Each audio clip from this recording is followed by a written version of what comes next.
نبی نے فرمایا جس عورت نے 5 نمازیں پڑھی، رمضان کے روزے رکھے، خامد کی اطاعت کی اور بدکاری نہ کی، عزت میں خیانت نہ کی، تو جب وہ آئے گی تو جنت کے 8 دروازے کھل جائیں گے۔ اللہ فرمائے گا جدھر سے چاہ چلی جا، جنت تیرے لیے ساری حلال ہے۔ یہی عورت ماں کے روپ میں تبدیل ہو جائے تو میرے نبی نے فرمایا کاش میری ماں ہوتی اور میں عشاء کی نماز کے مصلی پر ہوتا اور میں سورۃ فاتحہ شروع کر چکا ہوتا اور ادھر سے میرے گھر کا دروازہ کھلتا اور میری ماں کہتی بیٹا محمد، تو میں اس کی خاطر نماز توڑ دیتا۔ میں کہتا اماں جی حکم، میں پھر پڑھوں گا۔ آپ نے فرمایا میں جنت میں گیا تو میں نے قرآن کی تلاوت سنی، میں نے پوچھا یہ کون تلاوت کر رہا ہے؟ مجھے کہا گیا یا رسول اللہ یہ حارثہ بن نعمان ہے۔ میں نے کہا حارثہ؟ وہ تو مدینے میں بیٹھا ہے، ابھی مرا تو نہیں ہے کہ جنت میں اس کی تلاوت گونجے؟ تو ان فرشتوں نے کہا یا رسول اللہ ماں کی ایسی خدمت کی ہے کہ اللہ نے خوش ہو کر حکم دیا ہے حارثہ جب قرآن پڑھے ساری جنت کو سناؤ۔ کذالکم البر کذالکم البر۔ میرے نبی نے کہا ماں باپ کی خدمت یہی ہوتی ہے، یہی ہوتی۔ آپ نے کہا عمر تیری زندگی میں ایک شخص آئے گا یمن سے، اس کا نام ہوگا اویس، اس کا قبیلہ ہوگا عامر اور اس کا خاندان ہوگا قرن اور اس کا رنگ ہوگا کالا اور اس کا قد ہوگا درمیانہ اور اس کی کمر پہ ہوگا سفید داغ۔ جب وہ آئے تو اس سے دعا کروانا عمر تو عمر، میرے بعد کوئی نبی ہوتا تو عمر ہوتا۔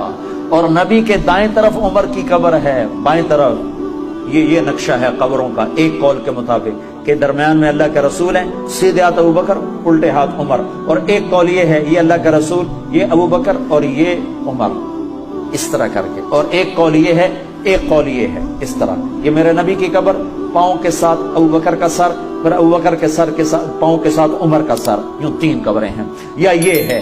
تو بہرحال وہ روضہ رسول میں ہے عمر، میرے بعد نبی ہوتا تو عمر ہوتا۔ اور آپ مسجد میں داخل ہوئے، آپ کے ادھر ابو بکر تھے ادھر عمر تھے، تو آپ نے دونوں کے ہاتھ پکڑ لیے اور آپ نے کہا دیکھو دیکھو مجھے دیکھو، قیامت کے دن میں ایسے اٹھایا جاؤں گا کہ ادھر میرے ابو بکر ہوگا اور ادھر میرے عمر ہوگا۔ تو اسے کہا جا رہا عمر اویس سے دعا کروانا۔ یا رسول اللہ وہ اویس سے کیوں کرواؤں؟ کہ اس نے ماں کی ایسی خدمت کی ہے، جب وہ ہاتھ اٹھاتا ہے تو اللہ اس کے ہاتھ خالی نہیں لوٹاتا۔ تمہاری مائیں ذلیل ہوتی پھرتی ہیں اور تم یہاں جانتے بھی نہیں ماں ہوتی کیا ہے، یہاں تو سب کراؤن جانتے ہیں، کراؤن۔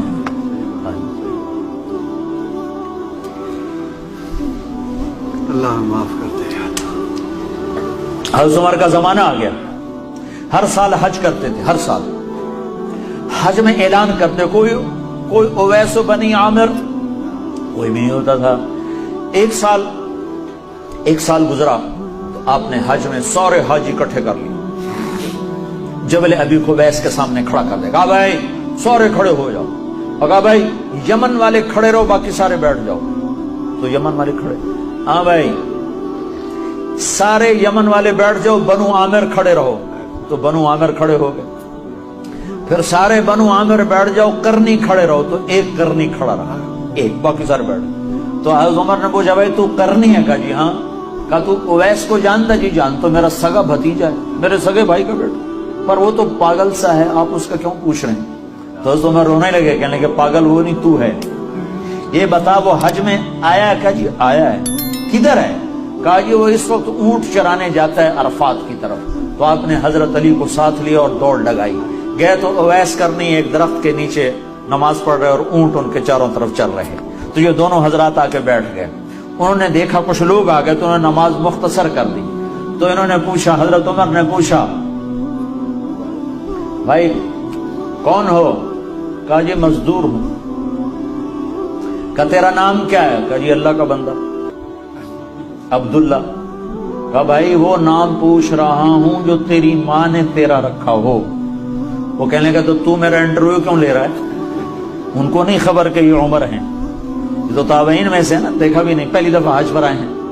تو حضرت علی بول پڑے کہ بھائی یہ امیر المومنین ہیں عمر بن خطاب۔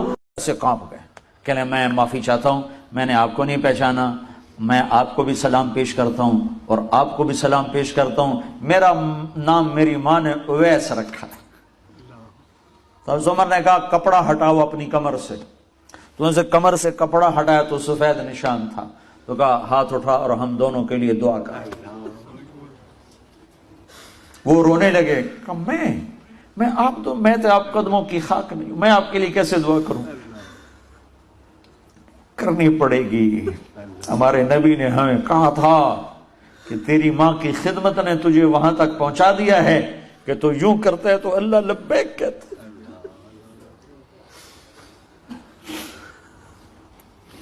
صرف نماز روزے کا نام اسلام نہیں ہے، اور بھی دکھ ہیں زمانے میں محبت کے سوا، راحتیں اور بھی ہیں وصل کی راحت کے سوا۔ اخلاق کا بہت بڑا باب ہے جس کو امت نے بھلا کے رکھ دیا۔ انسانی حقوق تو پائمال ہو گئے، تباہ ہو گئے۔